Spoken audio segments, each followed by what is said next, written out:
ಇದು ಕಾಂಗ್ರೆಸ್ ನಾಯಕರು ನೋಡ್ಲೇಬೇಕಾದಂತಹ ಸ್ಟೋರಿ. ನಿಮ್ಮ ಪಕ್ಷದಲ್ಲಿ ಏನಾಗ್ತಾ ಇದೆ ಅನ್ನೋದು ನಿಮ್ಗೆ ಗೊತ್ತಾ? ಕೆಪಿಸಿಸಿ ಕಾರ್ಯಾಧ್ಯಕ್ಷ ಚಂದ್ರಶೇಖರ್ ಆ ಸತ್ಯವನ್ನ ಬಿಚ್ಚಿಟ್ಟಿದ್ದಾರೆ. ಆ ಕುರಿತ ಒಂದು ರಿಪೋರ್ಟ್ ನಿಮ್ಮ ಮುಂದೆ.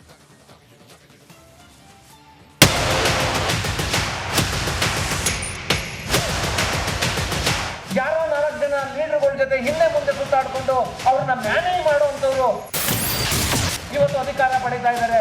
ನಿಯತ್ತಾಗಿ ಕೆಲಸ ಮಾಡೋರಿಗೆ ಅಧಿಕಾರ ಇಲ್ಲ ಅಂತ ಅಂದ್ರೆ ಇದು ನ್ಯಾಯನ? ನಾಲ್ವರನ್ನು ಮ್ಯಾನೇಜ್ ಮಾಡಿದ್ರೆ ಅಧಿಕಾರ ಭಾಗ್ಯನ? ಕೆಪಿಸಿಸಿ ಕಾರ್ಯಾಧ್ಯಕ್ಷ ಚಂದ್ರಶೇಖರ್ ಅಸಮಾಧಾನ. ಯಾರೋ 4 ಜನ ಲೀಡರ್ಗಳ ಜೊತೆ ಹಿಂದೆ ಮುಂದೆ ಸುತ್ತಾಡಿಕೊಂಡು ಅವ್ರನ್ನ ಮ್ಯಾನೇಜ್ ಮಾಡುವಂತವ್ರು ಇವತ್ತು ಅಧಿಕಾರ ಪಡೀತಾ ಇದ್ದಾರೆ. ನಿಯತ್ತಾಗಿ ಕೆಲಸ ಮಾಡೋರಿಗೆ ಅಧಿಕಾರ ಇಲ್ಲ ಅಂತ ಅಂದ್ರೆ ಇದು ನ್ಯಾಯನ? ನಿಮಗೆ ಅಧಿಕಾರ ಬೇಕಾ? ಬೇರೇನು ಮಾಡಬೇಡಿ, 4 ಲೀಡರ್ಗಳನ್ನ ಮ್ಯಾನೇಜ್ ಮಾಡಿ ಅಷ್ಟೇ. ಕಾಂಗ್ರೆಸ್ನಲ್ಲಿ ನಿಮಗೆ ಬೇಕಾದ ಅಧಿಕಾರದ ಭಾಗ್ಯ ಸಿಗುತ್ತೆ ಹೀಗಂತ ಆರೋಪಿಸಿದ್ದು ಕೆಪಿಸಿಸಿ ಕಾರ್ಯಾಧ್ಯಕ್ಷ ಜಿಸಿ ಚಂದ್ರಶೇಖರ್. ಯಾರೋ 4 ಜನ ಲೀಡರ್ಗಳ ಜೊತೆ ಹಿಂದೆ ಮುಂದೆ ಸುತ್ತಾಡಿಕೊಂಡು ಅವ್ರನ್ನ ಮ್ಯಾನೇಜ್ ಮಾಡುವಂತವ್ರು ಇವತ್ತು ಅಧಿಕಾರ ಪಡೀತಾ ಇದ್ದಾರೆ. ನಿಯತ್ತಾಗಿ ಕೆಲಸ ಮಾಡೋರಿಗೆ ಅಧಿಕಾರ ಇಲ್ಲ ಅಂತ ಅಂದ್ರೆ ಇದು ನ್ಯಾಯನ? ಸತ್ಯವಂತರಿಗೆ, ನಿಯತ್ತಾಗಿರೋರಿಗೆ ನ್ಯಾಯ ಸಿಗಬೇಕೋ ಬೇಡವೋ? ಆ ಸಿಗೋವಂತ ಕಾಲ ಸೃಷ್ಟಿ ಆಗಬೇಕೋ ಬೇಡವೋ? ಅದು ಆಗ್ಬೇಕಂದ್ರೆ ಏನಾಗಬೇಕು?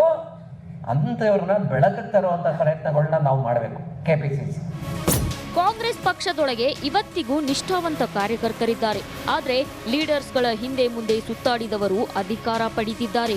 ನಿಯತ್ತಾಗಿ ಕೆಲಸ ಮಾಡುವವರಿಗೆ ಅಧಿಕಾರ ಇಲ್ಲ ಎಂದು ಚಂದ್ರಶೇಖರ್ ಅಸಮಾಧಾನ ಹೊರಹಾಕಿದ್ದಾರೆ.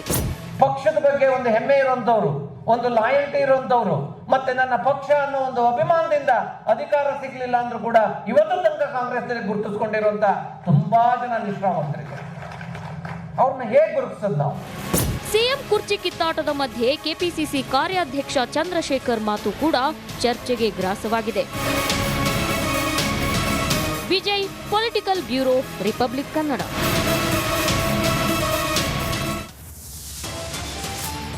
ಇದು ಕಾಂಗ್ರೆಸ್ ನಾಯಕರು ನೋಡ್ಲೇಬೇಕಾದಂತಹ ಸ್ಟೋರಿ. ನಿಮ್ಮ ಪಕ್ಷದಲ್ಲಿ ಏನಾಗ್ತಾ ಇದೆ ಅನ್ನೋದು ನಿಮ್ಗೆ ಗೊತ್ತಾ?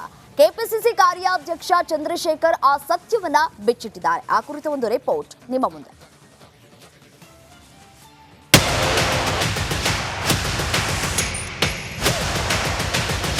ಯಾರೋ 4 ಜನ ಲೀಡರ್ಗಳ ಜೊತೆ ಹಿಂದೆ ಮುಂದೆ ಸುತ್ತಾಡಿಕೊಂಡು ಅವ್ರನ್ನ ಮ್ಯಾನೇಜ್ ಮಾಡುವಂತವ್ರು ಇವತ್ತು ಅಧಿಕಾರ ಪಡೀತಾ ಇದ್ದಾರೆ.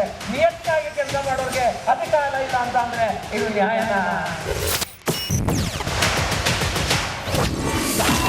4 ಮ್ಯಾನೇಜ್ ಮಾಡಿದ್ರೆ ಅಧಿಕಾರ ಭಾಗ್ಯನ? ಕೆಪಿಸಿಸಿ ಕಾರ್ಯಾಧ್ಯಕ್ಷ ಚಂದ್ರಶೇಖರ್ ಅಸಮಾಧಾನ. ಯಾರೋ 4 ಜನ ಲೀಡರ್ಗಳ ಜೊತೆ ಹಿಂದೆ ಮುಂದೆ ಸುತ್ತಾಡಿಕೊಂಡು ಅವ್ರನ್ನ ಮ್ಯಾನೇಜ್ ಮಾಡುವಂತವ್ರು ಇವತ್ತು ಅಧಿಕಾರ ಪಡೀತಾ ಇದ್ದಾರೆ. ನಿಯತ್ತಾಗಿ ಕೆಲಸ ಮಾಡೋರಿಗೆ ಅಧಿಕಾರ ಇಲ್ಲ ಅಂತ ಅಂದ್ರೆ ಇದು ನ್ಯಾಯನ? ನಿಮಗೆ ಅಧಿಕಾರ ಬೇಕಾ? ಬೇರೇನು ಮಾಡಬೇಡಿ, 4 ಲೀಡರ್ಗಳನ್ನ ಮ್ಯಾನೇಜ್ ಮಾಡಿ ಅಷ್ಟೇ. ಕಾಂಗ್ರೆಸ್ನಲ್ಲಿ ನಿಮಗೆ ಬೇಕಾದ ಅಧಿಕಾರದ ಭಾಗ್ಯ ಸಿಗುತ್ತೆ ಹೀಗಂತ ಆರೋಪಿಸಿದ್ದು ಕೆಪಿಸಿಸಿ ಕಾರ್ಯಾಧ್ಯಕ್ಷ ಜಿಸಿ ಚಂದ್ರಶೇಖರ್. ಯಾರೋ 4 ಜನ ಲೀಡರ್ಗಳ ಜೊತೆ ಹಿಂದೆ ಮುಂದೆ ಸುತ್ತಾಡಿಕೊಂಡು ಅವ್ರನ್ನ ಮ್ಯಾನೇಜ್ ಮಾಡುವಂತವ್ರು ಇವತ್ತು ಅಧಿಕಾರ ಪಡೀತಾ ಇದ್ದಾರೆ. ನಿಯತ್ತಾಗಿ ಕೆಲಸ ಮಾಡೋರಿಗೆ ಅಧಿಕಾರ ಇಲ್ಲ ಅಂತ ಅಂದ್ರೆ ಇದು ನ್ಯಾಯನ?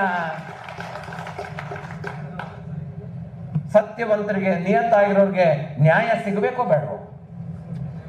ಆ ಸಿಗೋವಂತ ಕಾಲ ಸೃಷ್ಟಿ ಆಗಬೇಕೋ ಬೇಡವೋ?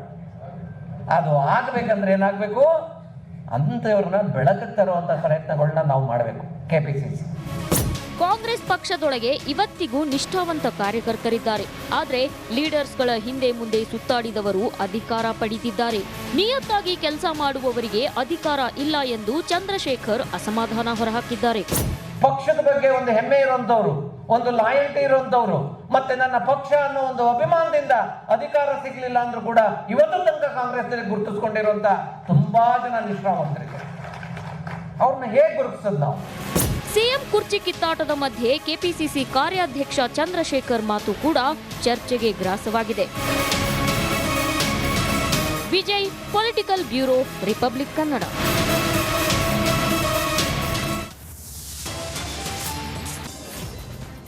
ಕೋಲ್ಕತಾದಲ್ಲಿ ನಡೆದಂತಹ ವೈದ್ಯೆ ಮೇಲಿನ ಅತ್ಯಾಚಾರ ಕೊಲೆ ಪ್ರಕರಣ ಖಂಡಿಸಿ ನಡೀತಾ ಇರುವಂತಹ ಪ್ರತಿಭಟನೆ ಮುಂದುವರೆದಿದೆ. ಕೋಲ್ಕತಾದಲ್ಲಿರುವ ಸ್ವಾಸ್ಥ್ಯ ಭವನದಲ್ಲಿ ಹಿರಿಯ ವೈದ್ಯರು ತಮ್ಮ ಪ್ರತಿಭಟನೆಯನ್ನ ಮುಂದುವರೆಸಿದ್ದಾರೆ. ನ್ಯಾಯ ಸಿಗೋವರೆಗೂ ಪ್ರತಿಭಟನೆ ಮುಂದುವರಿಸುವುದಾಗಿ ಪಟ್ಟು ಹಿಡಿದಿದ್ದಾರೆ.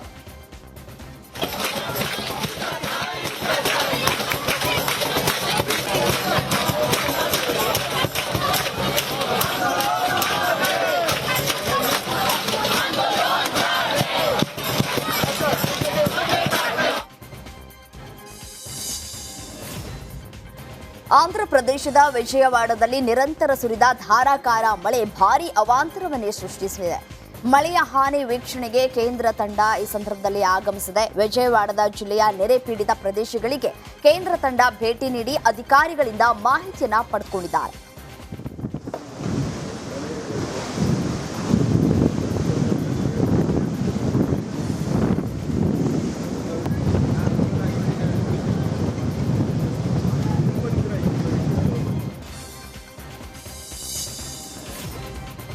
ಉತ್ತರ ಪ್ರದೇಶದ ಬಹರೇಚ್ ಜಿಲ್ಲೆಯಲ್ಲಿನ ನರಭಕ್ಷಕ ತೋಳಗಳ ದಾಳಿ ಮುಂದುವರೆದಿದೆ. ತೋಳಗಳ ದಾಳಿಯಿಂದ ಜನರು ಕಂಗಾಲಾಗಿದ್ದಾರೆ. ಅರಣ್ಯ ಇಲಾಖೆ ಅಧಿಕಾರಿಗಳು ಹಾಗೂ ಸ್ಥಳೀಯರು ತೋಳಗಳ ಸೆರೆ ಹಿಡಿಯೋದಕ್ಕೆ ಹರಸಾಹಸವನ್ನ ಪಡ್ತಾ ಇದ್ದಾರೆ.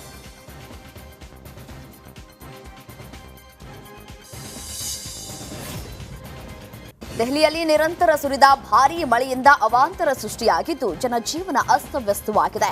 ಮಳೆಯ ಅಬ್ಬರಕ್ಕೆ ರಸ್ತೆಗಳೆಲ್ಲ ಕೆರೆಯಂತಾಗಿದೆ. ರಸ್ತೆಗಳೆಲ್ಲ ಜಲಾವೃತಗೊಂಡಿದ್ದು ವಾಹನ ಸವಾರರು ಪರದಾಡುವಂತಾಗಿದೆ. ಕೆರೆಯಂತಾದ ರಸ್ತೆಯಲ್ಲಿ ಟ್ರಾಫಿಕ್ ಜಾಮ್ ಕೂಡ ಉಂಟಾಗಿದೆ.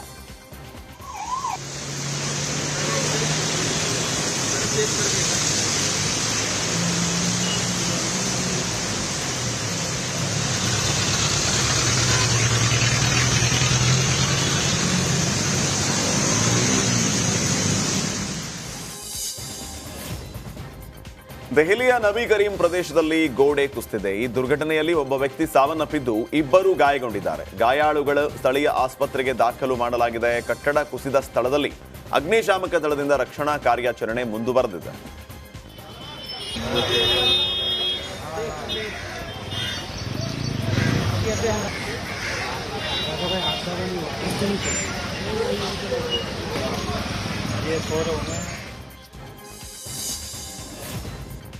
ಉತ್ತರಾಖಂಡ್ನಲ್ಲಿ ಭಾರೀ ಮಳೆಯಿಂದಾಗಿ ಅವಾಂತರಗಳು ಸೃಷ್ಟಿಯಾಗ್ತಾ ಇದೆ. ಚಮೋಲಿಯಲ್ಲಿ ಭೂಕುಸಿತದಿಂದಾಗಿ ಬದ್ರಿನಾಥ್ ರಾಷ್ಟ್ರೀಯ ಹೆದ್ದಾರಿ, ಕಮೇದಾ, ನಂದಪ್ರಯಾಗ ಮತ್ತು ಚಿಂಕಾದಲ್ಲಿ ಸಂಚಾರ ನಿರ್ಬಂಧವಾಗಿದೆ.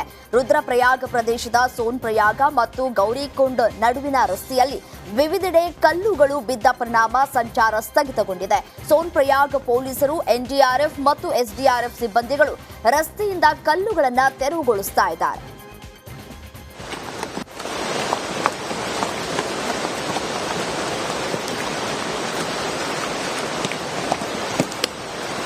इसमें मारो तीन चार आते मारो सावक. ಹಿಮಾಚಲ ಪ್ರದೇಶ ಧರ್ಮಶಾಲಾದಲ್ಲಿ ಟಿಬೇಟಿಯನ್ ಆಧ್ಯಾತ್ಮಿಕ ಗುರು 14ನೇ ದಲೈಲಾಮಾ ಮಠದಲ್ಲಿ ಭಕ್ತರಿಗೆ ಒಂದು ದಿನದ ಸಾಮಾನ್ಯ ಬೋಧನೆಯನ್ನ ಮಾಡಿದರು. ಆಗ್ನೇಯ ಏಷ್ಯಾದ ರಾಷ್ಟ್ರಗಳ ಬೌದ್ಧ ಜನರಿಗೆ ಪ್ರಮುಖ ಟಿಬೇಟಿಯನ್ ದೇವಾಲಯವಾದ ಸುಗ್ಲಾಖಾಂಗ್ನಲ್ಲಿ ಬೋಧನೆ ಮಾಡಿದ್ದು ದಲೈಲಾಮಾ ಜನರಿಗೆ ಶಾಂತಿ, ಪ್ರೀತಿ ಹಾಗೂ ಸಹಾನುಭೂತಿಯ ಮಹತ್ವದ ಬಗ್ಗೆ ತಿಳಿಸಿಕೊಟ್ಟರು.